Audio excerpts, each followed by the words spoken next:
ఇప్పుడు కేవలం 7999కే up to 10 kgs వరకు బరువు తగ్గి అధిక బరువు నుంచి వచ్చే ప్రధాన సమస్యలను దూరం చేసుకోండి. దేవభూమి కేరళలోని వయనాడ్లో ప్రకృతి ప్రకోపాన్ని ముందుగానే ఓ బాలిక ఊహించిందా అంటే అవుననే సమాధానం వస్తోంది. 8వ తరగతి విద్యార్థిని లయ ఏడాది ముందుగానే చురాల్మల విధ్వంసాన్ని ఊహించింది. నమ్మశక్యంగా లేకపోయినా ఇది నిజం.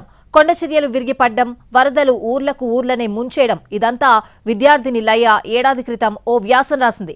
ఆ కథలో ఉన్నట్లుగానే వయనాడ్లో ఇప్పుడు విధ్వంసం జరిగింది. జలపాతంలో మునిగిపోయే అమ్మాయి మరణించాక పక్షిగా ఆ ఊరికి వస్తుంది. పిల్లల్లారా ఈ ఊరు నుంచి పారిపోండి, పెద్ద ప్రమాదం జరగబోతోందని ఆ పక్షి గ్రామంలోని పిల్లలతో చెప్తోంది. పిల్లలంతా వెనక్కి తిరిగి చూసేసరికి భారీగా వరద, బురద కొండకోణంలోంచి దూసుకొస్తోంది. గ్రామస్తులను ఎవ్వరూ రక్షించడానికి రాకపోవడంతో వారు మునిగిపోతారు. ఇదంతా కథలో రాసింది చురాల్మల విద్యార్థిని లయ.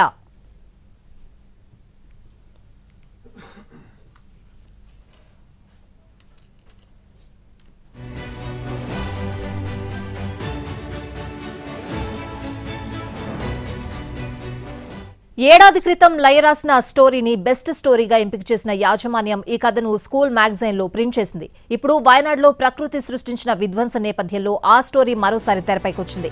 మరో విషాదం ఏంటంటే చురాల్మల హైయర్ సెకండరీ స్కూల్ విద్యార్థిని అయిన లయ తండ్రి లెనిన్ ను కూడా ఈ వరదలకు ప్రాణం కోల్పోయారు.